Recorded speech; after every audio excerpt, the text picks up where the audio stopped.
1 Pscrb regular monthly board meeting. We'll start with roll call. And Mr. Taylor?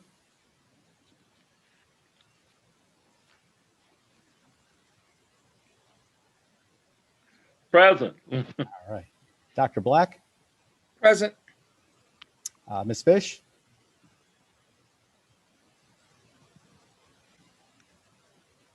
Here. All right. Mr. Woodard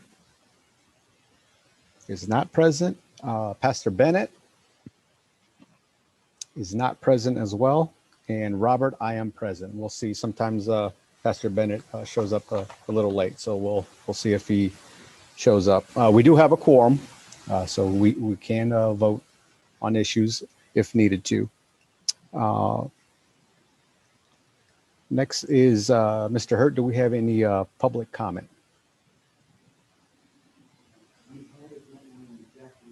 You are muted.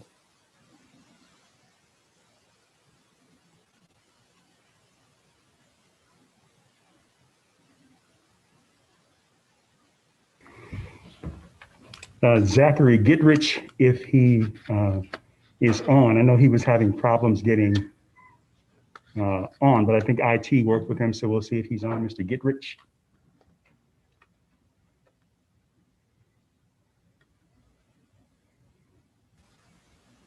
Mr. Goodrich, if you're on.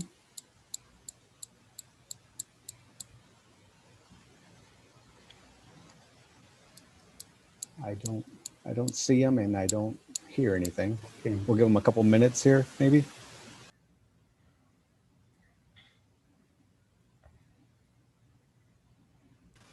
Well, they say if he comes on, can we go back to him?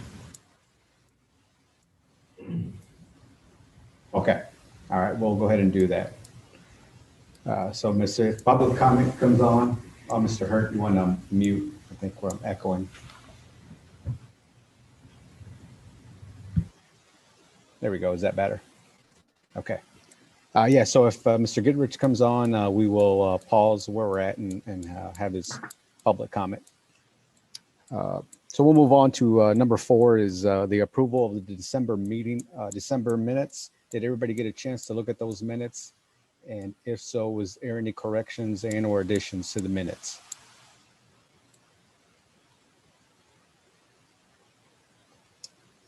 Hearing none, do I have a motion to approve? So moved. So Taylor moved. Do I have a second? And Ms. Fish is seconded. Thank you for those. We'll move into item number 5, and which is the discussion of actions on the case number 2020R2, 2020R3, and 2020R4. Did everybody get a chance to look over the complaints, which was in regards of face coverings on Lebanon police officers? Yes. Okay. Yeah. Yes. So we have decided that we don't think we need to go into closed session since they were all sustained. However, we will listen to if there was any questions. Mr. Assistant Chief Walmsley will be able to help us answer any questions that we may have on those complaints. And we'll start with Ms. Fish. Hi. As I mentioned in our December meeting, that I was pretty sure that the complaints had already been resolved, sustained, which we've now seen the paperwork, which is the case, and also that the police department has now changed their tactics, whatever, they're wearing masks. So I move that we consider it finished and go to the next thing.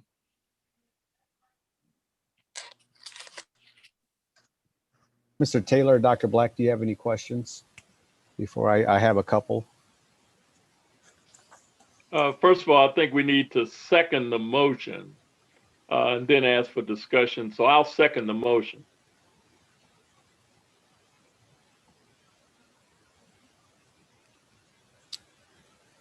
Okay, so Ms. Serena, what was the motion again, please? That we consider the cases closed, they've been sustained by the police department. And as it mentioned in our December meeting, that it had already, policy had already been changed. And that the police department are now wearing masks. Okay, and Mr. Taylor, you second that motion? Yes. Okay, so now we'll open it up for discussion now and or questions. Dr. Black, I have a chance. Did you have any questions or concerns or No. no? Okay, I did have a couple questions. I wrote them down here. Just wanted to clarify a couple. Chief Walmsley, if you'd be able to help me with these. Were all these complaints from the same person and on the same day? They were all from the same person, yes. No, they were different days. Mr. Taylor, go ahead. They were all on different days, Chief Wamsley. Were any of the officers the same officer on each one of the complaints? No, sir. They were all different officers. And Chief Walmsley, can you help explain what like policy has been put into place and or explanations? So if we have any further violations of the masks. Yeah, on what I will say is the whole COVID thing with masks, I mean, everybody knows this has kind of been a growing pain for society as a whole, let alone the police department. So we've kind of taken this in bits and pieces. One thing I will mention first off is the kind of social distancing, hand sanitizer, all that type of stuff. That's nothing that's new to police officers whatsoever. That's kind of how we're trained. I mean, even before COVID, you wouldn't have found an officer going around that didn't have hand sanitizer in their duty bags. That's just something that a lot of people are, this is new to them. This is kind of commonplace for us. Now the mask thing is very new, don't get me wrong. That being said, like I said, there has been some growing pains with it. On August 27th, Interim Chief Greg Scott, he put out a directive to everybody that I'll kind of just paraphrase here. It says, effective immediately, employees will wear face mask coverings when moving throughout the building, when out in public, when you're not able to maintain your 6 feet of social distance outdoors. So since we've had that out, we've had no issues whatsoever. It kind of gave the officers that clear guidance. This is what's expected now. Perfect. Thank you very much for that explanation. Any other questions before we make a motion to approve? Nope. I'm good. Okay, so what we'll do is we'll send letters to the complainants and just let them know that, you know, we didn't find anything. They were already sustained. Really, there was nothing else for us to really do any actions or anything like that. So we will follow up with a letter to the complainants. So that's what my plan is to do. Hey, do I Mr. have- Chairman, Yes, sir. I did have a question. Because this is all the same individual, could we just send that in one letter referencing the 3 different case numbers? Yes, I think that's even probably a better idea. Jeff, is that something we can do? Yes, that will be fine. Okay, perfect. Thank you. Yeah, we'll just, this one was pretty, straightforward. And that's another reason we had no reason to have a closed session for this as well. So do I have a motion to approve that we have nothing else to move on? Yes, Serena. I think Ms. Fish already made that Oh. motion, so I think you're just ready for the vote. Okay. So that was Fine. okay. So let's go ahead and vote. Dr. Black, Yes. Mr. Taylor, Yes. Ms. Fish, Yes. And I vote yes as well. So thank you very much for that. And we'll get that, make sure we get that sent out. I'll get with Jeff and make sure I look it over and then get that. We'll send it out to him. So we'll go ahead and move on to item number 6, which is an update on complaints received. Mr. Wamsa, can you report on that, please? Yes, sir. Well, as of today's date, we've received 22, well, for the year 2020, we received 22 citizen complaints. Of all the complaints, we have 2 that are still pending. We had 2 that came in, I believe, somewhere at the beginning of December. Sergeant Wright's been tied up on a couple other tasks that I have him on right now. So we've been in contact with the complainants just to let them know that we're in the process of looking at that. It might take us a little bit longer just because he's been tied up on some stuff. I'll break it down just real quick, kind of like end of the year totals for everybody. For the year 2020, we had 4 excessive force complaints, 3 dissatisfied with service, 2 unlawful search and seizure, 2 courtesy to public, 2 theft, 6 policy violation, rule and reg violation, 4 harassment, 3 unlawful arrests, and 1 respect and disparaging remarks. What I will say for the month of December, like I said, we had the 2 complaints that came in. That's along with approximately 5,913 calls for service that we handled for the month of December. For the year, we're looking at 22 total complaints out of 71,330 calls for service that our officers responded to. Breaks down to about 1 out of every 3,245 calls for service that we would get a complaint on.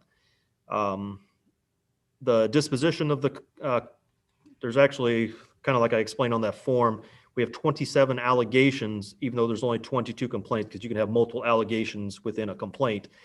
So out of the 27 allegations, we have 10 that are exonerated, 7 that are not sustained, 5 that are sustained, 3 that are unfounded, and 2 that are still ongoing. I will say that we do have 1 more complaint that has been submitted to us for review by your guys' board. I have relayed that over to Mr. Juergens, so he'll have that for hopefully next month to put on the agenda and get out to everybody. The last thing I'm going to mention real quick, I typically will present at one of these meetings. You guys have seen my pie graph that kind of breaks down everything. Kind of got lost in this month's minutes, so it'll be attached to the minutes for this month as well, the one from last month. But going forward, we had a request from, I believe it was MAP, who we present what's called our Taser Report. So we'll give them the monthly use of force that involved tasers. So we're going to be, just for transparency purposes and ease for everybody to locate this information, I'm going to submit that along with the bar graph. It'll be on the back side of it. So when we have the Pscrb minutes, you'll be able to get both of these. So that being said, I'll kind of go over that Taser report going forward with you guys as well, just so you have an idea. We'll present it at MAP as well, but you guys can hear the same information. So for the month of December 2020, we had 1 incident that involved a taser that the officer, I don't want to say used because it was only displayed, but it was displayed on a black male. There was no injuries resulted or anything like that. So you'll see this graph when I put it out. If you guys have any questions next month, feel free to ask and we can kind of go from there. Thank you, Chief Wamsley. Yes, Mr. Taylor. Can you question. define displayed? I'm not following that terminology. It's when an officer has pulled it out and pointed it at somebody, but they've never discharged the probes. They haven't used it as a drive stun. It's just a warning that this could be deployed if you don't comply. I got you. So it was not used on the individual. Correct. Okay, thank you. Showed is probably the better word, I guess you would say. Okay. So when an officer does display the taser, Does he have to put that in the report as well? Even if it's activated or not activated? Yes, they have to put it in the report, and they also do what's called a show of force report. Okay.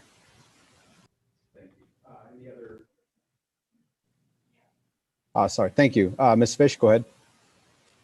I just wanted to say to thank you, Chad, and the police force for adding one more thing and hopefully making it even more transparent to us and complainants on whatever, on what transpires in the police and their contact with people out in the community. So thank you for including it. Mr. Taylor? Never mind. I withdraw my question. Okay. Ms. Black, do you have anything? No. Okay. Well, that wraps up item number 6. We'll move on to item number 7, which is the general updates of the Bloomington Police Department. Mr. Wamsler, have the mic again? Okay, we're currently in the process of testing again. I think I mentioned it last month, if I'm not mistaken. I did a PT test this past Monday, and I'll have another one this coming Monday. Last Monday, I don't have the exact numbers, but I would say I tested roughly 50-ish individuals. Of the 50-ish people that I tested, I had 28 that have passed.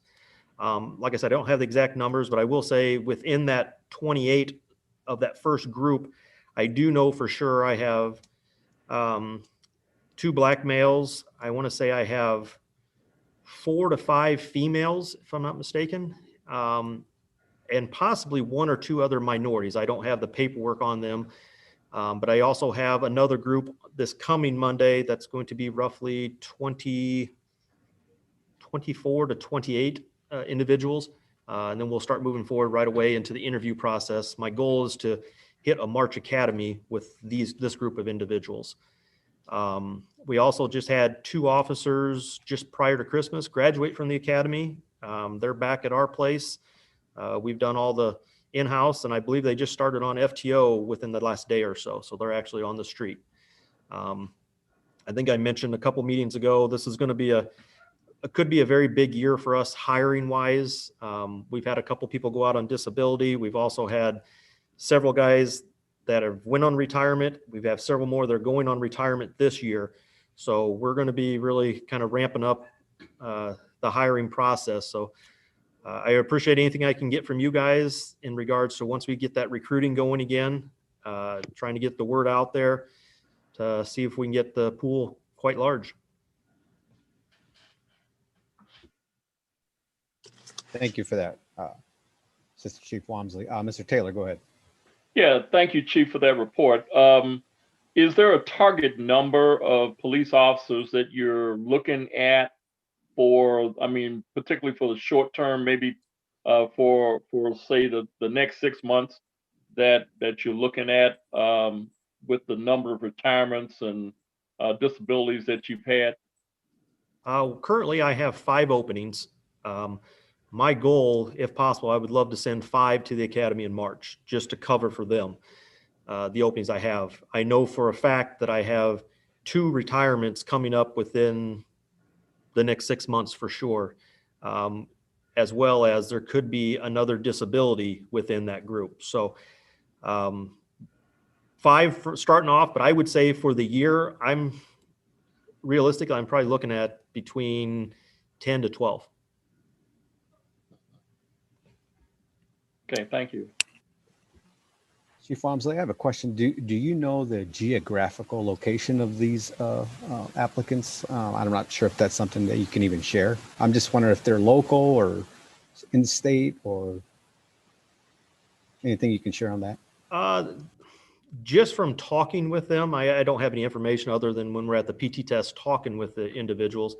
I've got them from all the way out in Las Vegas to right here in Bloomington, Illinois. I mean, our PIO, John Furman, has done a great job of getting our message out there, I guess you would say, in regards to recruiting. we really focus on the Midwest because that's easier driving distance, travel distance for everybody to come here. But we're pumping it out on Facebook, so that goes, I mean, worldwide. So we're getting quite a few applicants from all over the place. Thank you for that. Yeah, I was just kind of curious to see if, you know, any local ones have applied, but thank you for sharing that information. Is there anything else that you would like to share from the Bloomington Police Department before I move on to number 8? Sorry, I was unmuted. That's all I've got right now. Dr. Black, go ahead. I knew it was You know coming. my question. I know it's coming. You know my question. I haven't forgot about you. I promise. We will. Have you got a chaplain yet? We are actually going to do a wellness class that's going to take place for all of our supervisors. We're going to try and knock out all the supervisors coming up, and I'm actually going to bring that up during that group of people. So that'll either be in February or March. So I'll be able to hopefully give you an answer here shortly. Look, COVID has put a lot of stress on people, and I know it has really stressed out police officers. Just have somebody to talk to. Yes, we have a peer support group that we've created, and it has actually done wonders. It really has. We kind of teamed up with some other agencies as well. So if it's something really sensitive, that it's not one of our own individuals that's talking with the officer, if they feel more comfortable. And we've had a lot of officers take advantage of that, and it's all private. There's administration wise, we're not involved in any of it, so guys can feel at ease. But yes, I agree with you 100%. It has taken a huge toll. The whole 2020 has taken a huge toll on police officers, and we definitely our goal is to look out for them to keep their mind in the right place. Thank you. You're welcome. All right. Well, thank you for that update. Any other comments or questions before moving on?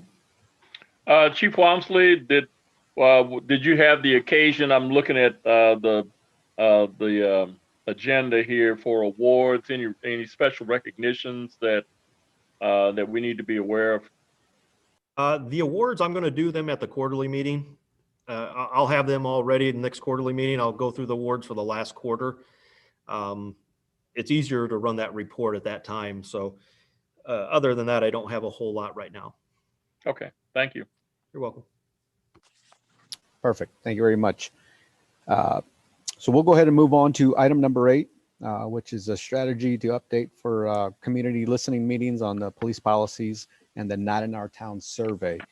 At the last meeting, I had asked Mr. Taylor if he could get with Dr. Black and come up with to meet with Mr. Machika.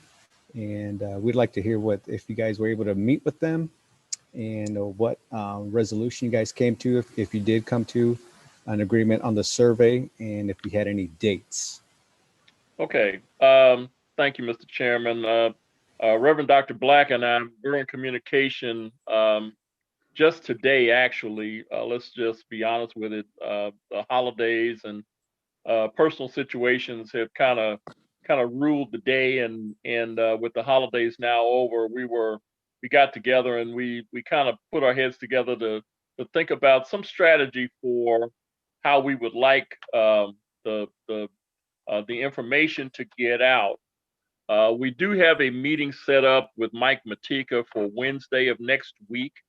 We're going to do that on Zoom to basically work on some language and some additions to the survey that Not in Our Town put together. We thought that the survey from our last meeting last month, that the survey could use a little tweaking.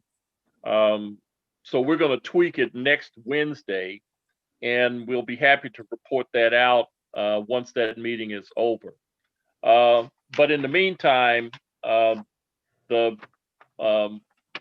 we were looking to do was to include sending the survey out to many of our stakeholders, as well as including city council members for them to be able to communicate the survey that we will have put together to their constituents for feedback that we would accumulate, and then at that point hold a meeting with those who would be interested in meeting with us to further discuss not only the issues regarding the hiring of a police chief, but also their views on community policing, and inclusive of the stakeholders, which would include the YWCA, the League of Women Voters, Not in Our Town, NAACP, Black Lives Matter, Mid Central Community Action, the Rotary, 100 Black Men, the Boys and Girls Club, Western Avenue, and other entities that members of our committee or board could identify that, like the West Bloomington revitalization folks, and inclusive of the members of the city council. This should provide a pretty good cross the board feedback for the information that we're trying to seek.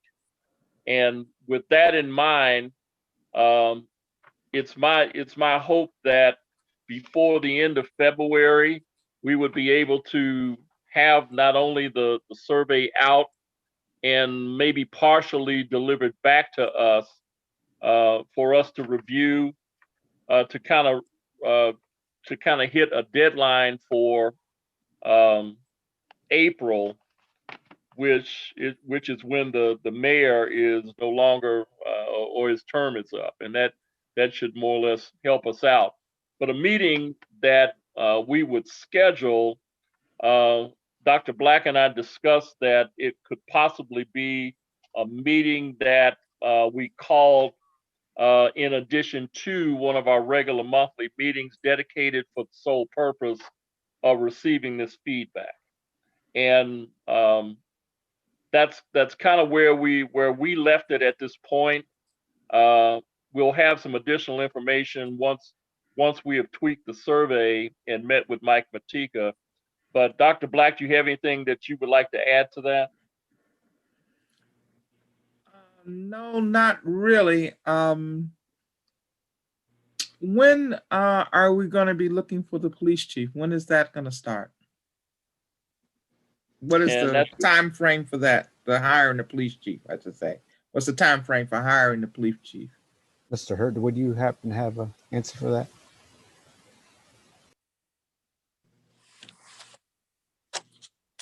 I don't think a time frame has been set immediately. There was some mention beginning maybe late spring, but I'm not sure that was a solid date. Is that to hire or to start looking? To start the process. Oh, okay. Mm-hmm. Okay. All right. Thank you, Mr. Hurt. Mm-hmm. Well, I think that time frame, and then the time frame with the meetings, I think will work as far as, you know, on as far as the information gathering on selecting a new police chief. Now, the question I had about the information that Mr. Renner would like, Mayor Renner, was on the police policies. Is that something that we can put in the quarterly meeting March 4th as well?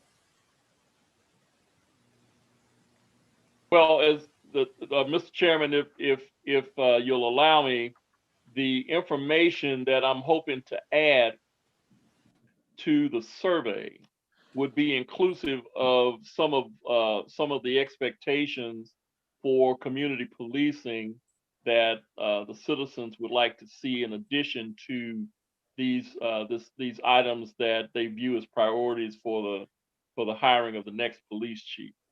For example, on the survey that we were looking at, Dr. Black and I kind of looked at for example, question 1 that basically says, what are your priorities for the police, for the Bloomington Police Department? Rank them from 1 to whatever. And as I'm looking at this is about 15 items that we would be asking the citizens to rank from 1 to 17, for example. And we thought that was far too many. So what we were eyeballing was that to take that list of points. For example, recruitment of a more diverse force, training on de-escalation procedures, neighborhood and foot patrols, etc., things like that, and ask people for their top 3 to 5 priorities of what they think that the priorities for the Bloomington Police Department should be. Because that's far too many for people to start considering on a list of 1 to 17. So we're asking people, would be asking people to give us their top 3 to 5 priorities, and then be willing to discuss those as opposed to having more to choose from and less time to be able to place some priorities on those. And not only that, space to allow for some of our stakeholders who may have some thoughts of their own as to priorities that they see fit to include for consideration. Not that they would all be considered as top priorities, but to get the thoughts of those people and their organizations as well as individuals as to what they saw. Reaching out to the city council and their constituents and their contacts should allow for a more diverse cross section of opinions that I think that we all seek, because not everyone is associated with the YWCA or League of Women Voters or Black Lives Matter or NAA. So if we ask our city council people to include their sources and their contacts, then we get a cross section and a more diverse response to finding out what the entire city's priorities are in the way of policing and priorities.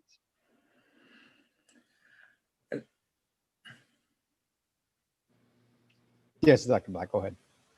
I think to answer what you were trying to get at was policies and procedures. I think we'll need to be talking about excessive use of force. What does that mean, and what are we talking about there? What are no-knock warrants, fair and impartial policing, and early intervention systems? So I think we need to be talking with the community about that also, and then we can get more input in terms of policies and procedures. Yeah, thank you for clarifying that. Thank you, Mr. Taylor, as well for your explanation, which I agree with. The more diverse answers we can get, the better, and open it up to the whole community and not just our stakeholders. Mr. Hurd, do you think is that something we can put once this survey is finalized? That's something we can put on the city website. And Mr. Chief Walmsley, is that something that we can share through the Bloomington Police Facebook page? I don't think it'll be a problem putting it on the website. We can certainly arrange that. Okay, thank you. Yeah, and I don't see a problem on ours at all. One thing I will mention to you guys, I've had a couple people that have contacted me, not realizing that I'm not a member of this board, just a city liaison. And they had kind of voiced their concern or whatever, that everybody was talking about only stakeholders initially. And they were like, well, can we get opinion on this? And one thing that was brought up to me was like neighborhood watch groups. That's in certain areas of town, that's a pretty big thing that maybe they get reached out to in regards to what you guys are doing. So I just wanted to pass that information along that had been brought to me. Chief, if I may ask, to expand on that, Uh-huh. are there individuals in neighborhood watch groups that we could have their contact information, so that as we start to send this survey out, that we include them as part of the outreach. I don't see why not. John Furman will be the guy that'll have all the information on who's in charge of a lot of these groups, but I will definitely mention that to him. And once you guys are ready, see if we can do that for sure. I think it's a great idea. Yeah. And I appreciate your response to that, because you're correct when you say that much of our outreach has been to our original stakeholders and their networks of communication, when in fact there are others that should be included in consideration for these types of questions, because they're impacted across the entire city. And we are the Public Safety and Community Relations Board that's inclusive of the city. So I have no problem whatsoever in receiving their feedback and what they view as priorities for the Bloomington Police Department. And I can reach out to Mr. Furman and see if he can share those contacts with me. Yeah, so that would be great. Okay, I'll take care of that. Ms. Fish and then Dr. Black. Yeah, at our last meeting, I think Mr. Taylor and I both were wanting that the survey go beyond just the stakeholders, that it is very important that we get diverse opinions, diverse from everybody. And I'm in with two groups, West Side neighbors and Miller Park neighbors, and it's being discussed. So definitely, I'm glad that we're going on and reaching out farther than just the original stakeholders. Thank you. Dr. Black. I wanted to ask about the neighborhood watch groups. Is that open to the entire city, or how does one form a neighborhood watch group?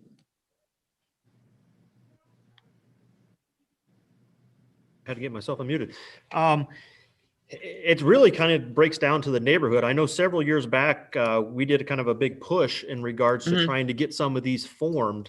But that's something that I can get with John Furman and to really get out there, and we could start trying to push that out to see if there is other neighborhoods that want to start forming these. I mean, it's solely up to the neighborhood itself. And if they have the members that are willing to get together. I know COVID has placed a big strain on a lot of these, because a lot of these meetings have to be in person just so people can get out there and try and get on the same page. But let me talk with John, and if I could report back to you and just see if we can start amping that up to try and see if we can get some more of them groups out there.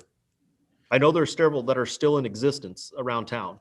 So are the neighborhood watch groups basically associated with a neighborhood association? Correct. Okay. Mr. Woodard, welcome. Did you have anything to add? Not at this point. I'm actually trying to get up to speed, as you well know that I missed the last meeting, and we had some issues with the family with COVID-19 and then some friends, and we've lost some people, and I'm just really trying to get back in stride here. I will say that I did not know that the neighborhood watch groups were tied to neighborhood associations. Is that just typically how that works? If a group does not have a neighborhood association, can they have a neighborhood watch group? Well, maybe I misspoke a little bit there. Not neighborhood associations, but just neighborhoods. I guess I was kind of incorporating that. So no, it doesn't have to have an association to have a neighborhood watch. I'm sorry if I kind of misquoted that. Yeah, thanks. Yep. Thank you. Serena, I seen your hand up. Do you have anything? Just that we had a neighborhood group long before we had a neighborhood watch. And the way we finally got going with the neighborhood watch was through our city council person, Karen Schmidt, and the mayor. And we did get it set up, and it's pretty easy to get set up. It's just a commitment that if something happens in your neighborhood, it's like you're just watching out for each other more than anything. And they give you signs and you set, so it's kind of like, maybe we won't do a robbery in this neighborhood because they might be looking out the windows at us. That kind of thing. I don't know. Or there's a network in this neighborhood that may report you because of whatever you're doing that's being possibly recognized as unlawful. Got it. Thank you, Ms. Fish. So if there's not any other questions or comments, so number 8, I will keep on the agenda for next month, and we will wait to hear back from Dr. Black and Mr. Taylor with their meeting from Mr. Matika, and look forward to setting those as well. If I may ask to look forward for the dates that you want to have these meetings on, these community listening meetings, because we will have to make sure that the chamber and Mr. Hurt is available to have these meetings, and make sure we give them enough time to schedule these meetings. So that's the only thing I ask. Yes, Dr. Black. Mr. Hurt, do you have any dates and times that you're not available? So we'll try our best. You know, if you know that you have a standing meeting on Mondays at 6, we won't do a Mondays at 6. If you could get that to us at some point in time, and you don't have to do it right now, but if you have a standing, meeting, like, please don't have it on that date. Sure, I'll get that We'll to try you. to work with you. Mm-hmm. Thank you. Perfect. Well, thank Mr. you. Chairman. Yes, thank you, Dr. Black and Mr. Taylor, for taking the lead on this. I greatly appreciate it. If there's not anything else, if there's any more comments or questions, we'll move on to number 9, which is an update on the Pscrb youth membership. Did everybody get the copy or the email Mr. Hurt sent out? Yes. Yes. Yes. Okay, and did you have a chance to look over it? Yes. Yes. Okay. Did you have any questions? And Mr. Hurt, I will have you help answer some of these questions. We'll start with Ms. Fish. I did email Mr. Hurt, Robert, Nora, and a couple other people, looking at the thing. 2 questions. One, is there going to be an application process for this? And 2, would it be a different application? Or are we going to be asking some different questions? It's also just a 1-year membership. So if it's over in a year, what's the process of getting ready for the next person? I also would like to recommend, because I've just spent a little more time investigating the young gentleman, Gary, that originally came to us with this concept with Karen Schmidt.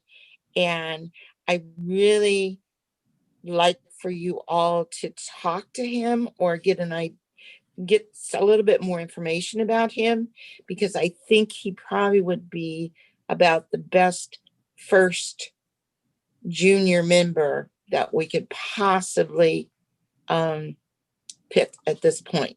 But I don't know, what is the application process? Is there an application process? Is it a different set of questions? All the above. Yes, there is definitely an application process. I saw no reason to reinvent the wheel. So the application process for the youth members of the Pscrb will mirror what we do for the regular boards and commissions. The application itself will be different. Most of the youth, I don't think they'll be property owners and things of that nature, so we won't have questions that pertain to that. But there will be an application process. It will be posted on our website. We will roll out a press release to the high schools and the universities that this opportunity is available, and we'll let them know the date that the application will be posted. And it'll have a posting period for the application for people to apply. And in terms of choosing an individual for this spot, that will still be the purview of the mayor, just as it is for the rest of the boards, commissions. Dr. Black? Yeah, I have why 1 year? I think we talked about 1 year. I don't know. Is 1 year not sufficient? I'm just thinking you kind of, it takes a year to really figure out what you're doing on this. Okay, well, let me tell you what my thought was. We could get as many young people involved as possible. Oh, okay. In the process You is really what I rotate was them. thinking. Okay. Mm-hmm. I hear you. Okay. Ms. Fish, you had another question. I'm sorry. Well, no, I just, when we originally discussed this at the last meeting, I don't think Mr. Reverend Black was here, that we're also looking at youth. So if we start at 16, in a year to a year and a half, they're going to be out of high school. They're going to be in a different environment, or they may not even be here anymore. Same thing if you're working with someone that's a junior in college. Next in a year, they may not be here anymore. So it was kind of in their cycle. And again, if we have as many as possible, but I'm hoping that we as a board member get to review these applications just like we did for the voting member. Thank you. Mr. Taylor, did you have your hand up? I'm sorry. Yeah, I did. I'm taking that the ordinance has not yet been approved by the city council. Has it even been presented? No, you're right. It won't be presented to this city council until the February 8th meeting. Okay. Okay. And okay, no, that answers my question. Okay, thank you. I did have a couple questions, Mr. Hurd. Yes, sir. So February 8th is going to go to the city council for vote, and then we need a 2/3 approval, correct, before even initiating it or putting it into action. I'm going to assume that they might ask for an extension on that. Now, do they have to vote that day, or can they say, we're going to talk about it and board or shelf this idea and move it on to the next council meeting? Is that something they can do? That's possible. It's also possible it could be on a consent agenda with a lot of other things and just there's no discussion, just vote it through. So it just depends on how they want to do that night. Okay. And I think, Ms. Fish, to your question about that we have an input on the member, I think Mayor Renner, for the last opening that we had, he asked for our input. And so I think that's something that he will do as well. So I don't see why he wouldn't ask for our input. Any other questions on the update of the youth board member? Mr. Taylor, go ahead. I guess I'll ask this of Jeff because I wanted to know if it is appropriate, because it's not on the agenda, if there was an update on, or if we could get information about the opening that we have on our current board. So you can talk about something that's not on the agenda, you just cannot vote on it. Okay. So my question would be, is there an update for the opening for our board? I'll answer that. Thanks, Jeff, because that was going to be my question to you, because I did reach out again to Mayor Renner, and I'm waiting to hear back because I was wanting to get an answer on the update before our meeting today, but unfortunately I wasn't able to make contact with him. I did reach out earlier this week, and I will reach out again, kind of a follow-up to see where we're at on that, because I'm curious myself. Last I heard was there was a name ready for nomination or recommendation, and then it was pulled. But other than that, I have not had any updates. So I will make sure that is on the agenda for next month and to get hopefully an answer or at least an explanation on that. Good. Okay. Now, the reason why I asked is because I had someone inquire about the opening on the board, and I provided that individual with as much information as I could, including making sure that they would be able to locate the application on the website so that they could make application. And then I also sent a statement to the mayor, basically explaining who the individual was as in the way of an introduction. So that's the only reason why I asked the question, and I just want to know for my own purposes. Yeah, I'm right with you. I'm curious myself. So I will try to, I am going to reach out again to Mayor Renner, and hopefully we can get a phone call and see where he's at on that. Ms. Fish, do you have a question? No, I had reached out the same thing to Mr. Hurt, Tim Gleason, and it's like, what's happening?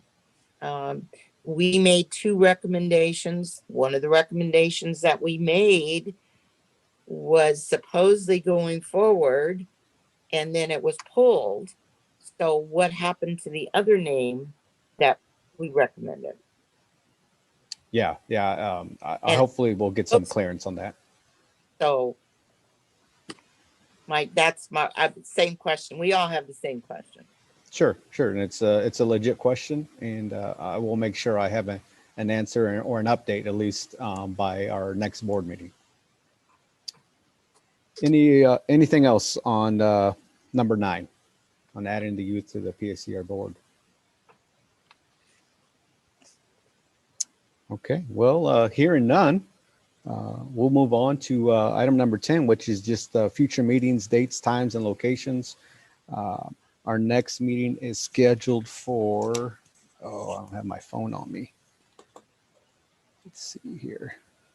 Mr. Chairman, yes. Before we move on, did the individual who was scheduled for public comment, did they ever show up? I did not hear anything. Mr. Hurt, did you get an? No. Okay. Okay. I will reach out to that person. I did receive an email from Mr. Gitrich and reach out to him and see, if he had any public comment that he would like to share for next month. And I believe he had some information for me as well that we could add to the survey. And if I get that from him, I will pass that on along as well. Yeah, pass that on to us, please. Will do. Let me look for my phone here, see for the next meeting is, I believe, the first Thursday in February.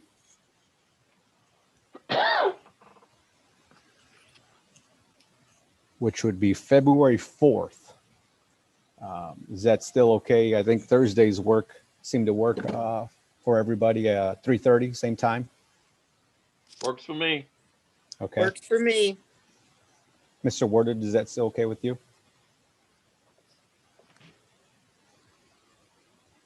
Okay. And then looking forward to March, we'll have our quarterly meeting. March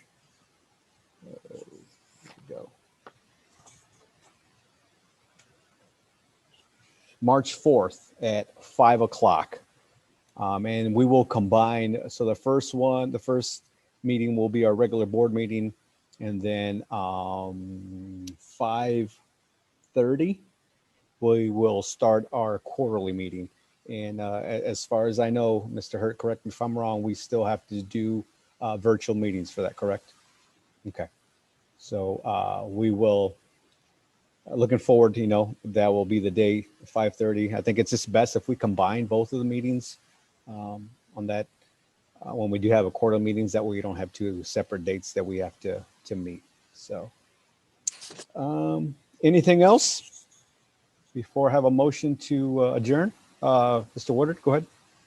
Yes, again, like I said, I apologize for being late, but I was more interested also in Chief Walmsley. I'm always looking forward to your report.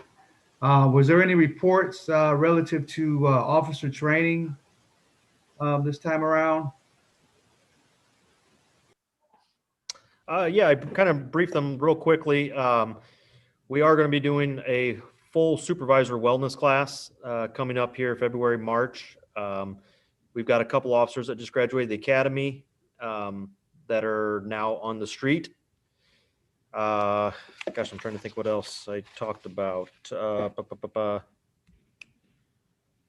All the people that just passed the PT. Yes, I have about 28 officers, or not officers, individuals that have passed the PT test so far. I will have another PT test on Monday.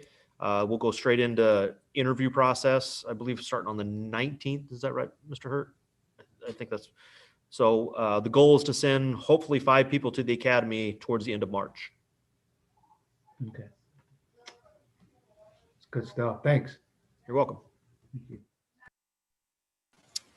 Thank you, guys. Anything else that you'd like to mention? I will reach out to Pastor Bennett. I'm sure you know the times right now are uncertain, so a lot of things come up last minute. Just make sure he's okay. And if the good thing about this is they can always look back at the YouTube, and if they need to get caught up on any issues that we talked about. So that's the good thing about this. Hearing nothing else, do I have a motion to adjourn? Ms. Fish, do I have a second? Dr. Black? No, I had a question. Okay, before, go ahead. I wanted to ask, so these meetings are archived on YouTube? Yes. If you go to the City of Bloomington YouTube page, you can watch Gotcha. everyone that we've had since back in last year. Okay. So yeah, that's always something that, which I'll send to Pastor Bennett, which is great. I often go back and look at some things, refresh my memory. So. Okay, now I'll second the motion. All right. Well, thank you, everybody, and have a good evening. Thank you. Take care, everyone. Thank you. Bye-bye.